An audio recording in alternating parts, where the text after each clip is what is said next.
Hi friends, I am with Peter Ballerstedt, who is at grazed with a Twitter handle, and he is one of my learning angles that I use for nutrition with animal-based diet. But I just wanted to ask a few questions to Peter, and I'm going to flip the camera and have him take at it. So Peter, so can you please tell me what you think about animal rights and animal welfare? They're two very different things. Animal rights is a philosophy that says animals and humans are equivalent. And that's just not my belief. I believe all humans have their natural rights, and that puts them ascendant to animals. Now, animal welfare is something that people frequently think they're talking about when they say animal rights, but animal welfare is the concern of anyone involved in the care of animals. So freedom from hunger, providing clean water, safe space, all of those issues of what you would think of for proper animal care. Yeah. So do you think that our humanity would not have, is not going to exist if we did not eat animals? No. I think that it's very clear that humanity evolved by consuming animal source foods throughout its long history. I think it's also clear that animal source foods provide superior nutrition. In some cases, they're the only source of some essential nutrients. In other cases, they're the best source of nutrients.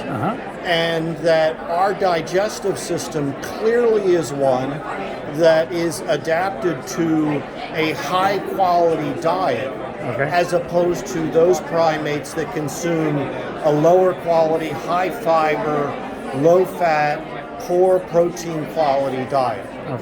So when you talk about different kinds of proteins, how do you think animal protein is better than plant protein? Animal protein tends to be more balanced in the amino acids that are provided, and we don't digest or absorb protein, we absorb amino acids. And we have to have them in the proper ratios to each other, and there's some that we can't make ourselves, so we must have them in the diet. So in all those cases, animal source foods are superior to the plant source for protein.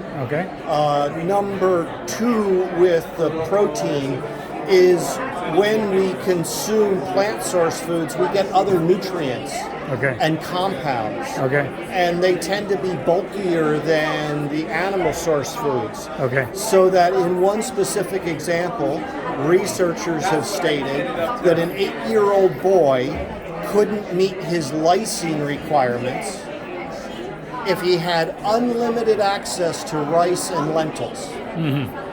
Just physical gut size would limit. Now, in addition to that, he's getting a lot of fiber, he'd be getting a lot of carbohydrate, he'd be getting a lot of anti-nutrients. And so, in that sense, it's clear that for children developing, they need that higher quality nutrition than merely rice and lentils. Now, it wouldn't take a lot of animal source food to add to that, but it's just part of the reality of nutrition, the foods, and the anatomy. So another question I had also is regarding cholesterol, plant sterol to phytosterols to cholesterol. What is your take on that? I guess I'm not that concerned about cholesterol in our diet. It seems, from what I understand, that the more cholesterol we eat, the less we'll make. And the less we make, the more. It seems to me that the more we eat, the less we'll make, and the less we eat, the more we'll make. That cholesterol is this essential molecule. That there does seem to be some competition between the plant analog and cholesterol, and that there's been all this concern about cholesterol in the diet and heart disease, But I think that's largely a concern from several decades ago, and we're no longer focusing on that. My understanding was plant sterols, when given as a substitute to reduce the cholesterol, those plant sterols can get absorbed into the cell membrane and cause the bonds are not easier, and the healing is not right, or easily oxidizable plasma, like a membrane stability is not the best. Yeah, and that may be. My knowledge is more on the competition for uptake from the gut. But then clearly when we have these polyunsaturated fatty acids that get put into membranes, that's a problem. Then they function very differently within the membrane structure than the saturated fats. So that's a different thing. So it's not hard for me to believe that if you could get them from that competition with the binding site to actually getting absorbed, that then the body might try to incorporate them into tissues, and it wouldn't be, because if you think about these, they're not what we would naturally encounter. So I have two more questions. Number one is regarding vegetarian or say Indian doctors, or who are mostly kind of pure vegetarians, and some people only eat eggs at the most, and some people try to go totally quote unquote pure veg. What would you say their options are for their metabolic health? It's my understanding that a vegetarian is an omnivore that for whatever reason chooses not to eat red meat. Now, outside of that still leaves fish or poultry or eggs or dairy. And as long as we're getting the adequate essential nutrition from other plants or animal source foods, then we're fine. I think that you're likely to be able to succeed on that. When we go to the total exclusion of all animal source foods, then you become dependent on complicated supplementation that in many parts of the world just is not possible.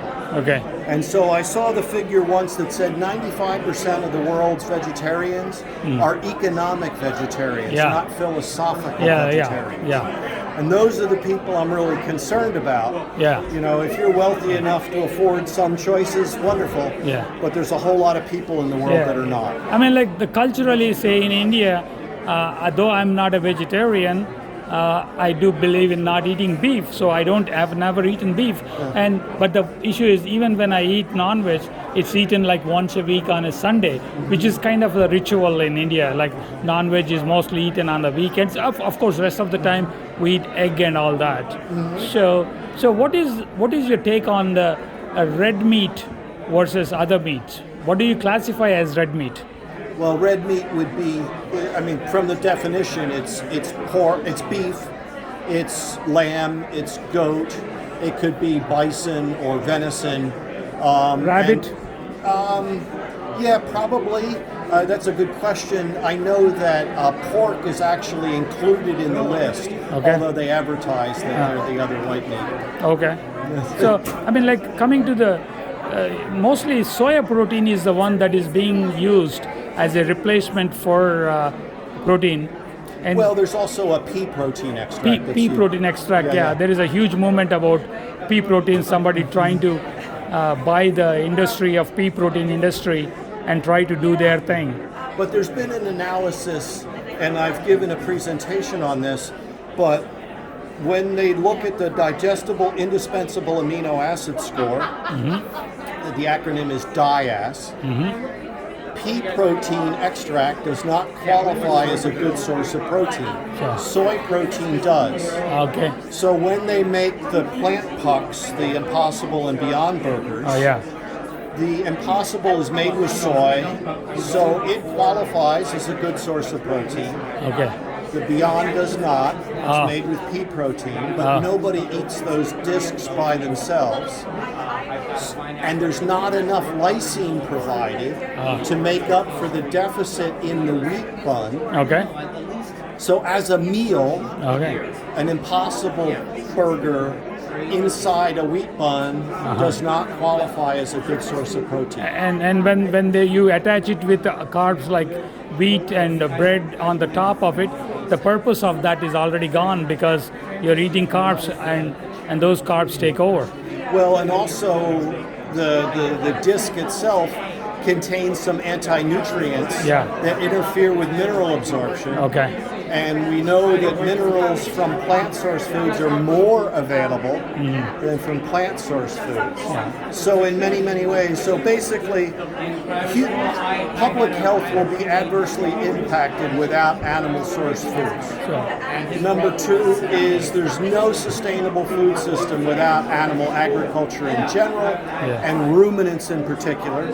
And number three is for most people in the world, animal source food is part of their culture. And so to take that away is a form of imperialism. And dictating that they change their culture and history. So for those three reasons, I'm very much against the sort of mandated top-down approach. So, but it comes to when it comes to India, it's almost a population of 1.2 or billion, or what is going to 2 billion. I don't know what the number is now. But what do you think is animal-based nutrition a sustainable model? Well, I think it has to be.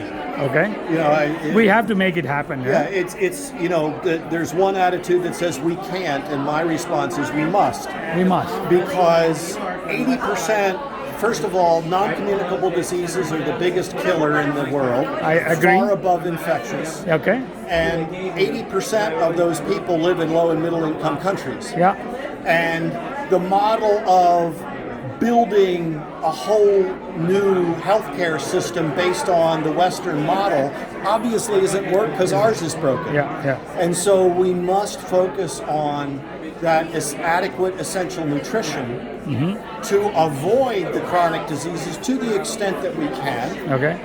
And then we benefit because, of course, if you're well nourished, you have better immune function. So now we get a benefit on the infectious diseases as well. And we also have human beings that develop to their potential. We've got somewhere between a fifth and a quarter of children under 5 years old globally being stunted.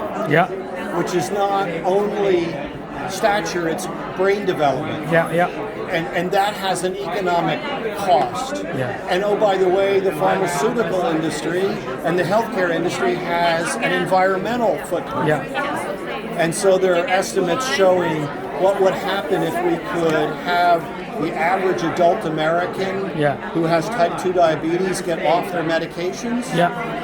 We would reduce their carbon footprint significantly. Nobody thinks about that. And then anytime we talk about sustainability, you have to think about societal factors, economic factors, as well as environmental factors. So start thinking about the resources that go into the healthcare system, financial. Think about the impact in communities and families of having people who are living with these chronic diseases. And all of those you start putting together, and it's just a better picture going forward. It's a challenge. We have to do a lot of things. We're not doing anything perfectly, but our vision needs to be reset. So what you are grass-based. You are animal nutrition-based. You are kind of a animal nutrition doctor. So, well, I was trained in ruminant nutrition. And ruminants and monogastrics like us are very different. The ruminants occupy this key space within the whole food system. One study said that in Europe, to make a pound of vegan food, you produce somewhere between 3 and 4 pounds of inedible biomass. That can be fed to ruminants. So in terms of making a sustainable food system, I have my own personal health journey, so that's part of my perspective on life. Yeah. I work in agriculture, so people should know that. Yeah. But maybe that gives me some information that isn't part of the. Obviously, common you know how to produce the right kind of beef, right kind of nutrition for animals, so that in fact, I believe that animals are eating the grass to convert it into the right kind of nutrition for humans, like the meat and the milk and the protein and the cheese and the butter. It may be a little argumentative to say this, Okay. but others have said, and I say it occasionally, that we feed our animals better Okay. than we feed our fellow citizens. We know more about animals' nutrition. Yeah, That because swine rations are balanced on an individual essential amino acid basis. wow. And human nutritionists still talk about protein, not understanding it's crude protein, it's not even protein. Yeah. So this is the degree of, the dairyman is testing lots of hay because plant-sourced foods vary tremendously in their nutritive content. Oh. You go to a table, you look on a label, that's an average value, plus or minus. Yeah. People are spending all this time counting and keeping track of, and they don't know that the values, they're meaninless, essentially. Yeah. Like there's an error bar around the point. So I'm just very convinced that first of all, people can choose whatever they want to choose if they have the freedom to do that. I'm not at all in favor of people telling people what to eat or making that happen in some cases. But I'm reasonably convinced that most people don't have the information that they need to make the informed decision that they think they're making. Yeah, good. Amazing. Any final thoughts?